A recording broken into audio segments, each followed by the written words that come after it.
right now I could probably spend the next 2 hours talking about the PC leadership race, even though I don't want to talk about it. And every time that I'm working and I'm listening to the podcast, but I don't care about PC leadership. I don't care. It doesn't matter.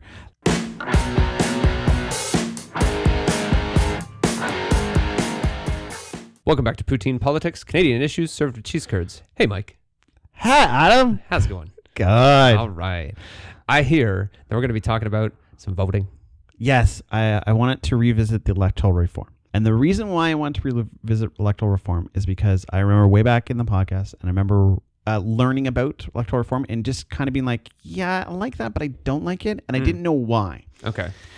And the reason why is that we very much proposed on that one more of a general idea that electoral reform is a good thing that we should have in Canada, and that we were more along a popularity contest as opposed to a regional one. Okay. And go ahead. Oh, I was going to say, in case you haven't listened to the episode yet, we did our electoral reform episode in episode 3. Yes. So that was like over 6 months ago at this point. Right. Yes. It's a long time ago. Yes. So it's been gnawing at my head, and I was like, let's do it this week. This will be fun. And who knows when this will get released anyway. But the other thing too is that I also wanted to touch on it again because I'd rather see it regional as opposed to populist. Right. Okay. Okay. And there's a reason for this. Okay. Right now, I don't think first past the post is so broken that it can't just be fixed. And you know what? I was thinking about that a little bit earlier this week because I hear things about proportional representation, and a lot of people that push for electoral reform here push for proportional representation, but they don't look at the whole picture of proportional representation. Right. So where there's some countries where it does work, and there's some countries where it's just maybe because of the system that they chose or how big their government is or something like that, it is just a disaster.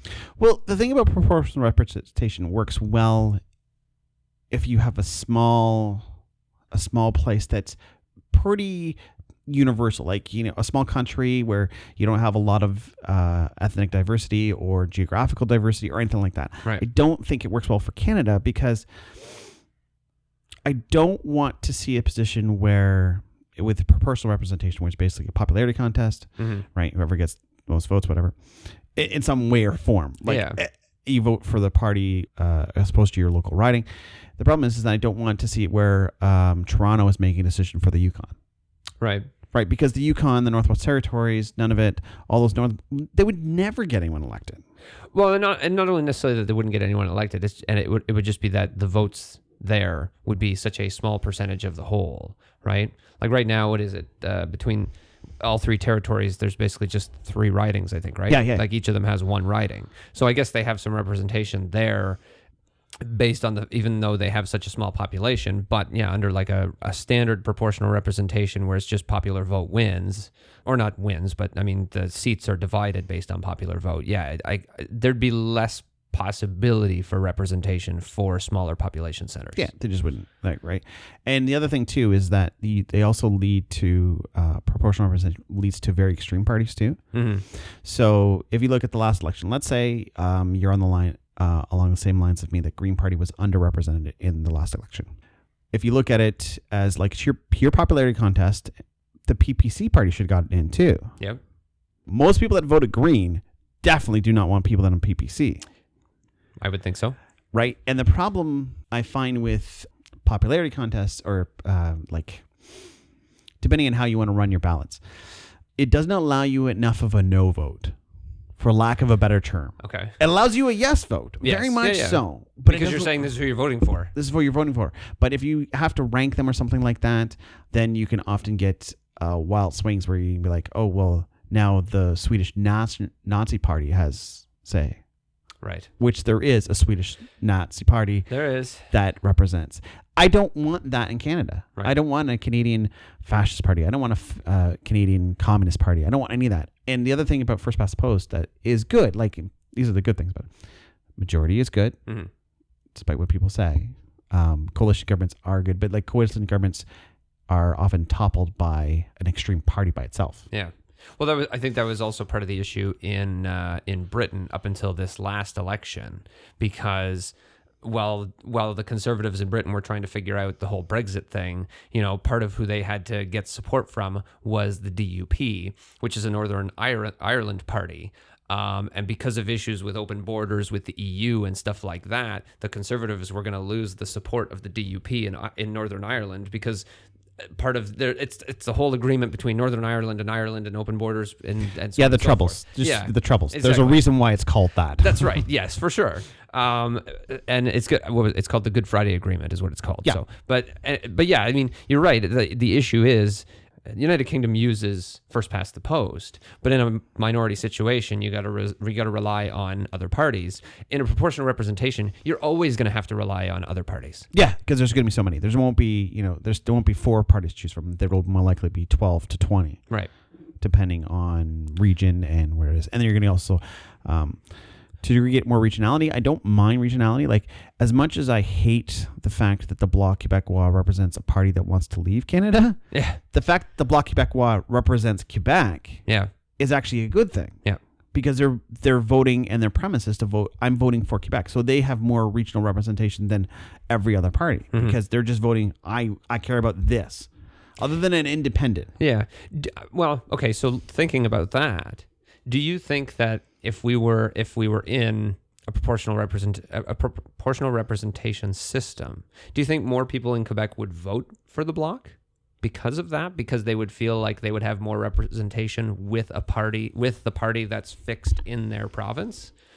Do you think they would get more seats? No, they wouldn't get more seats. I guess they'd get less seats because they'd still be it would be the percentage of the overall population. So it wouldn't make a difference. I guess it wouldn't make that much of a difference, right? It's only if you stick to regionality. Like you can't go mixed proportional in a region because it doesn't work. Right. You can change how you vote in the region, but you can't go to a mixed member proportional. And I remember, like, I was a big proponent of mixed proportional, and now maybe in 6 months I might change my mind again. Right. Like, I'm open to expanding my opinion on things. I'm not, set my ways like, it has to be this way. I just looked at it more and more, and I'm like, I don't like the idea where the populace is deciding the votes. Like, I don't want Toronto always deciding votes, even though it kind of does now. But we'll ignore that fact. Well, I mean, yeah, I guess, and that's part of what probably needs to be fixed with first past the post if first past the post is going to continue to work. Yes, and the reason why I want to bring up this topic is I want to look at ways that you could fix first past the post, kind of, or the regionality. And I want to go more regionality as opposed to first past the post, because you can change a local voting style and then help it. And the reason why, one of the big reasons why I like regionality over populist vote is that you get away from, extremist parties. You can get away from a racist party. You can get away from xenophobia or whatever, because you're not going to get, like, a communist party isn't going to get enough in any one location to be elected. Yeah. They may get over across the country, but they'll never get it in one location. And that's what I want to avoid. That's what I want to crush. Right. Yeah. Well, I mean, if our electoral system changed tomorrow, the Conservative Party wouldn't last 6 months. Oh, no, they'd break apart at the seams. So last time we addressed some of the things that we already wanted to see change on a small scale. And I want to look at the small scale as opposed to the large scale. Like, I don't want to, make everyone change it. Because another thing about first past the post that's good, it's simple. Yep. Right? Like, that's one of the pros to it. You get the most votes in your region and you win. You win. Done. So there's other ways that we can manipulate. No, I would say manipulate. Change the voting structure to improve it. Mm-hmm. Right? Because there's obviously things that there's one of the worst things is strategic voting. Right? And it's terrible that we do that, but there's also plurality voting. Like, we very much lead. Like, really, I mean, you've said it many times. There's 2 parties. Yeah. Yeah. I mean, and especially in this last election, there's people that were happy with Jagmeet Singh's performance in this last election, but the NDP lost seats. So why should you be happy with his performance? Are you happy because his performance made it so that the party lost less seats than they would have? Like, I don't know how you're happy about a party getting smaller. And it just goes along with the fact that, even though we have, let's say, 4 major parties in this country, because the Bloc obviously is on their own. And, they're on their own. It's just like, there's 2. Be honest. There's two parties. There's two parties. There's two parties. Right? And the other thing too is like if a party splits, you'd think that it would increase their chances of voting, but it doesn't and decreases it vastly. Mm-hmm. Like one of the big reasons why the Liberals had that majority for like 10 years is because there was two right-wing parties. Yeah, exactly. Fighting for the same vote. Yep. So we've agreed that mandatory voting is something that could be done. I'm still in favor of that. Yeah. Like I said, could. Yeah. I can see an argument against it simply because you shouldn't have to make somebody vote, but whatever. Australia doesn't, it's not that hard. Well, and again, if you don't want to vote, you just spoil your ballot. Or you just refuse to vote. Like you can walk in there and say, I don't want to vote in this election. Right. And that mandatory vote should allow you to have that. Or if you want to, you can get your voter card before even going in, mail it back saying, I don't want to vote. Yeah. Whatever the case may be, you should be allowed to not vote if you don't want to. Another thing we talked about was voting multiple days, which would really help it a lot. Yes. And more so than just the advanced polls and such. Yeah, the advanced polls they're annoying at best. Which is funny because I like the advanced polls because I usually find like I have more of an opportunity to vote on the advanced polling days, especially because usually one of them falls on at least one of them falls on a weekend. Whereas since election day now is always a Monday, Mondays are not necessarily great for me. And it's always a Monday in October unless it's a minority situation. Yeah. Right? Where it's like a Monday late October, not great for me. Yeah. But that's me. Yeah, no, I understand. But like having like multiple voting days, so we wouldn't have to necessarily have advanced polls. Yeah, that's true. I mean, I haven't had any troubles voting recently as far as like lineups or anything. They're usually pretty good around where I vote at. Yeah. But kudos to Election Canada. Good job. However, you could still help out a lot of things by doing that kind of things. Mm-hmm. So some of the minor changes I'd like to see happen, one of them is each ballot should be sorted differently each time. Too many times ballots are sorted alphabetically or somehow way, or shape or form, and they should be randomly sorted every single time. You mean on how they appear on the page? Oh, okay, right. Okay, yeah. And start there. Like, I mean, this is a very minor one, but it should be because it's not so much for federal elections necessarily, but very much for provincials, and then even more so for municipal. Yeah. Right, because if I was running for office in municipally, I would change my name to Aaron Akart immediately. Yeah. So I could be number one on the list. I'm right at the top. Well, I guess too. Let's say on the federal and provincial ballots, they have the names and they have the party, but I feel like maybe the name of the party should probably even be a little bit larger than it is. Because people are more likely to, again, I know you were trying to encourage people to vote for the person, but most people that go vote, they're voting for the party as opposed to the person in their riding. So, I don't know, like the ballot kind of diminishing the party. Well, it's probably good in some senses. I feel like that could lead to confusion as well, where, again, maybe for some reason someone checks off the wrong person because they missed that it was the liberal candidate or the conservative candidate or whatever. There was two Maxime Berniers that ran. Yes, exactly. In Beausset. There's no reason why you should be confused between the two. And I can't see how the Rhino rhinoceros Maxime Bernier got at least 4 times as many votes as any other Rhino candidate for any other reason. It's a mystery to me. I have no idea. No idea. One thing that can help out is having term limits on all. 100%. 100%. Not enough of these basically lifetime appointment politicians who run in a riding, and because the riding has voted that particular party that way for like the last 70 years, that they're basically going to have this job for life. Yes. So you have term limits. I don't know, maybe 4 term limits. I think that would be appropriate. Yeah. 16 years seems like a long enough time to do whatever. Yep. The counter argument to that might be from the people that are like, well, they only have to be politicians for 8 years to get their pensions. So it's like if they're already there long enough to earn their pensions, then maybe there shouldn't be the term limits and they could keep running and make it their career. And I'm like, yeah, but I don't know. I don't like the idea of career politicians. You see how badly it's messed up things in the States? Yeah, career politicians feel invincible. Yeah. And are they truly representing a riding at that point in time? No, I don't think so. Right. Another thing that political parties must follow the same political system for their own elections that they have to do. So if you don't like first past the post, don't adopt it in your own system. You have to run first past the post. So you know how we have like turns out to be like an 8-week election cycle between the time it starts. Yeah. Guess what the Fidel parties get to do as well? Yeah. 8 weeks. 8 weeks. Yeah, I know. Right? First past the post. None of this, The fact that transfer of vote or whatever runoffs or whatever the heck they run. I can't remember which ones they run. Well, and the fact that they announce, like, I get that you have to give time for candidates to get in, but obviously the Conservatives are going through their leadership stuff right now. But they're going to go till June.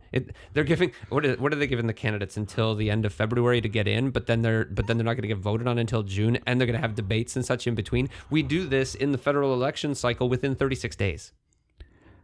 They're saying it's a short one. I know. The PC party is announcing, it's a short. Well, because election. they weren't planning on having it until 2021 apparently, or December of 2020 or something like that originally, and now they're saying June because it's like maybe if we get it done by June, maybe Trudeau will screw something up by then, and we'll be able to get them out and have another election. I don't know. Yeah. So the same voting system. You don't like it, change it. Yeah. But I think it should be law that it should be the exact same way. Yeah, now, you can make a popular vote. Like, I don't have any problems with saying that, it doesn't have to be regionality. Right. Like, you don't have to say, like, Yukon has a vote in the Bloc Québécois. Right. Right. That's garbage. They already do. That. You know what?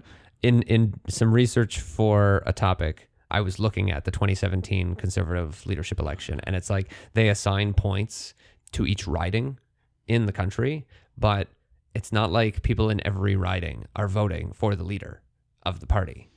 Yeah, it's so messed up.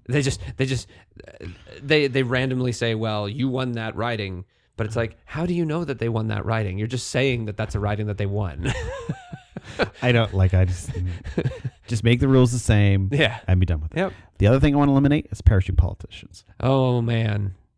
And that was one of those things that for the longest time drove me nuts about Patrick Brown was the fact that he's like, well, I have family time. This was before the separation of Simcoe North and Barry Springwater or Amadante or whatever. Yeah.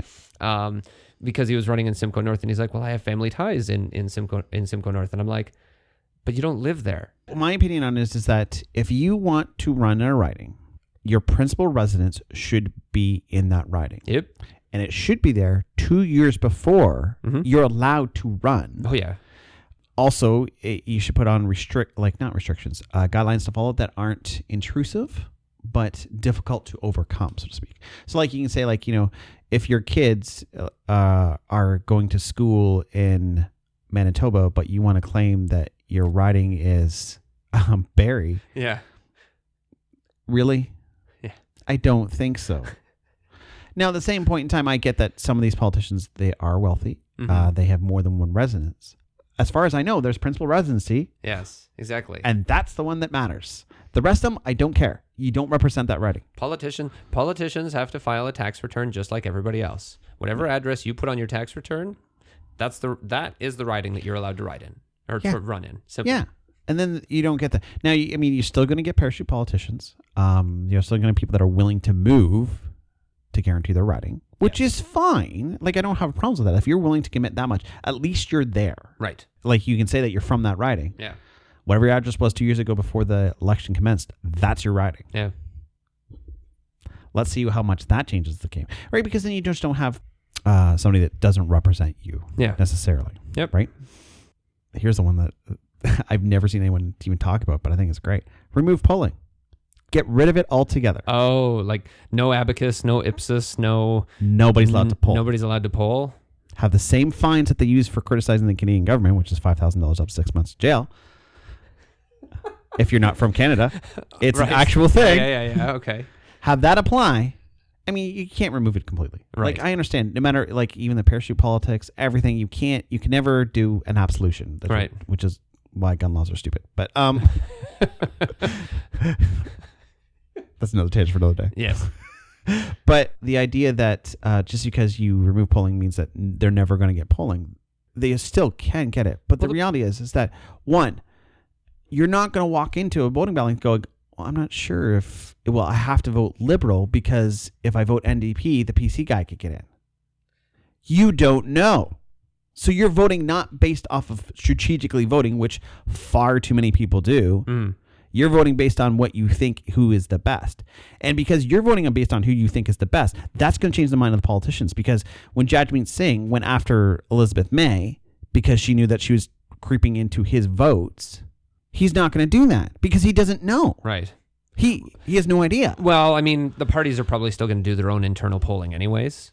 You can't really prevent the internal polling, I guess, as long as they don't release that information to the public.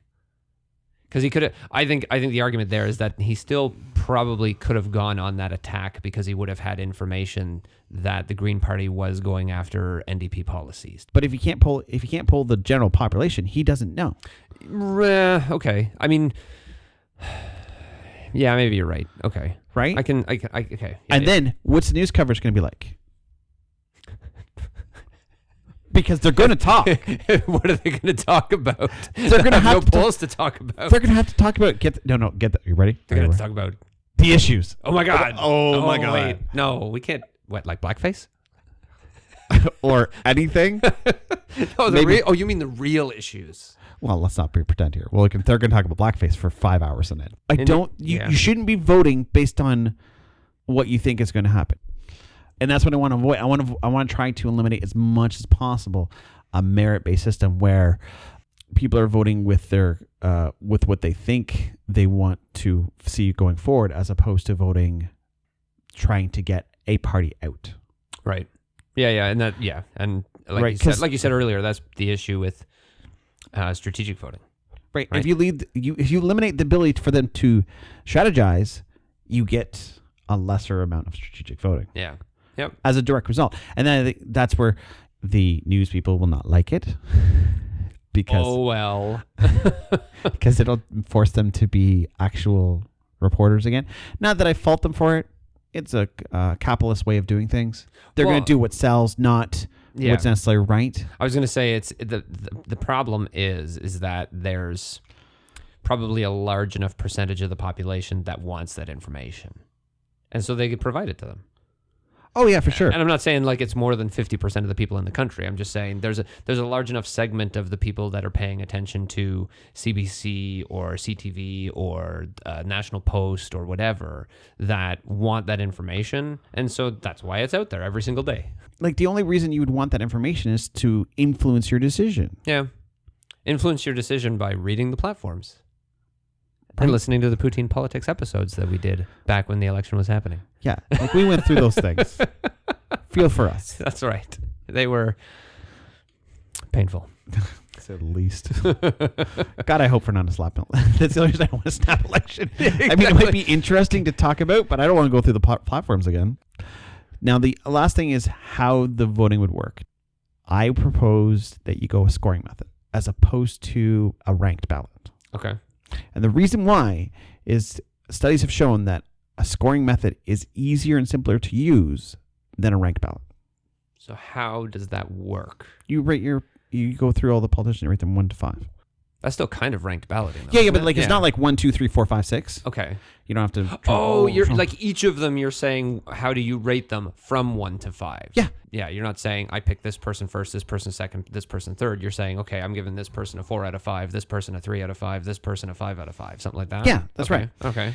And the reason why scoring ballots, you still get strategic voting. You always get strategic. No matter what system you use, you can eliminate it. Yeah, that's true. You try to minimize as much as you can, and you're trying to make their votes, people feel like their votes mean the most. And first past the post, nobody does. And I guess under this situation, if you don't put a score down for somebody, that's just assumed as a 0 out of 5. Yeah, it's a 0 whatever. Yeah, okay. Right? Yeah. And the advantage, though, is that it would automatically reduce mudslinging overnight. Yeah, that's a good point, actually. Because it's the nuclear option. Yeah. Because if Jagmeet Singh goes after Elizabeth May goes after Jagmeet Singh. Yeah. And now all of a sudden you've got two parties that are just crumbling underneath each other. Yeah. They're not gaining votes. Yeah. They're just losing votes. And chances are their score is going to go down because people are going to look at them less favorably. That's right. Yeah. Right? Like, so if you mudsling back and forth, it doesn't look good. Yeah. And now you don't get mudslinging. And now maybe you might actually, I don't know, talk about issues and work together and... Well, and it kind of makes the election more about public opinion as opposed to popularity. Yes. Which it should be. Yeah, of course. Of course it should. I mean, come on. That's realistic.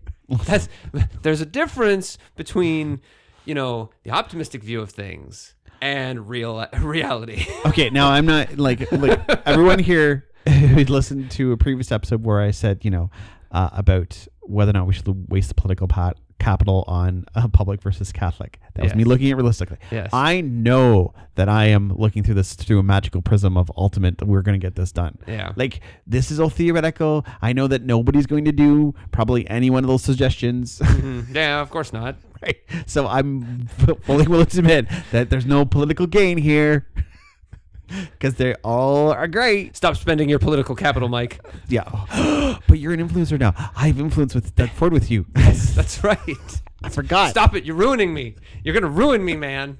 I forgot my communist ways. Oh, man. Okay. Well, I mean, I can honestly admit, I don't think I disagree with any of the points you brought up. Yeah. Right. I mean, I still think the polling thing is not. It's not necessarily that I disagree with it. It's that I think that at least the parties would still find a way. I'm not saying the parties wouldn't necessarily find a way. Like, you can't, like I said, you can't eliminate it. Right. There's no way to eliminate it. Right.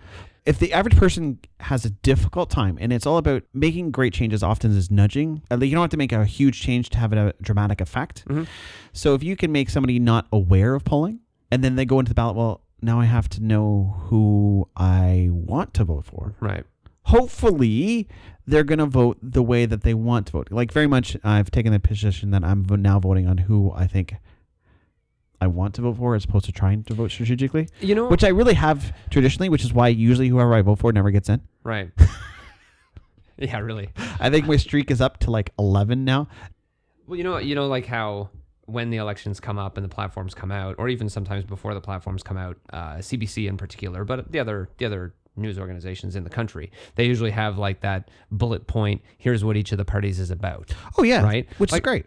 Like, I know that Elections Canada obviously is a non-partisan arm of the government and a part of the electoral system, but along with the elimination of polling, wouldn't it make at least a little bit of sense if Elections Canada had something at the polling stations that was, here's a quick kind of bullet point thing of what each party is, and without taking positions on it, just like, here's what's in their platforms, make your decision accordingly. The only way they could do it is if it wasn't done through them.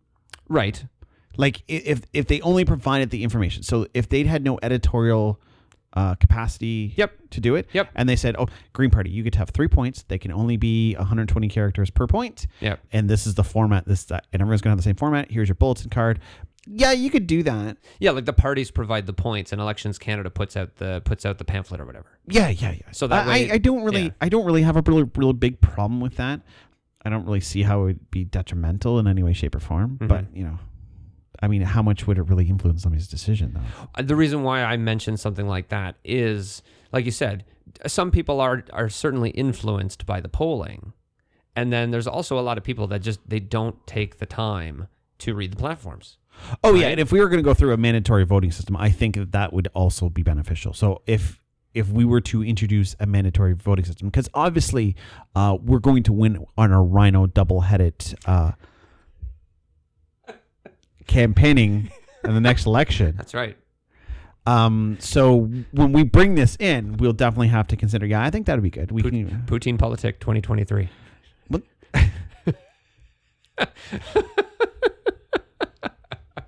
Great. Oh man! And whenever I'm not available, we'll just get Mark to come in. Yeah. Sit on the exactly. Right, good. Exactly. Good. That'll be good. He's an official Poutine, right? Oh, for sure. He's definitely it. So maybe he'll be the one that we send to Ottawa. Oh, yeah. Hey, Mark, I know you're going to listen to this. You're going to Ottawa. I'm filling out the paperwork right now. That's right. So if we're going to go mandatory, I think that it would be beneficial for some people to, just to get a quick 30-second, whatever, Well, I like I said, I feel like if they're still humming and hawing about it when they go into the polling station, if they pick up that card and kind of read over it quickly, they're more likely to be able to say, okay, this is the decision I'm making. Anyways, this has been Electoral Reform Revisited. Yes. Maybe part 2, because I'm sure we'll revisit it again at some point. Probably I'll change my mind again. Yeah, exactly. Anyways, my name's Adam. My name's Mike. We'll talk to you soon.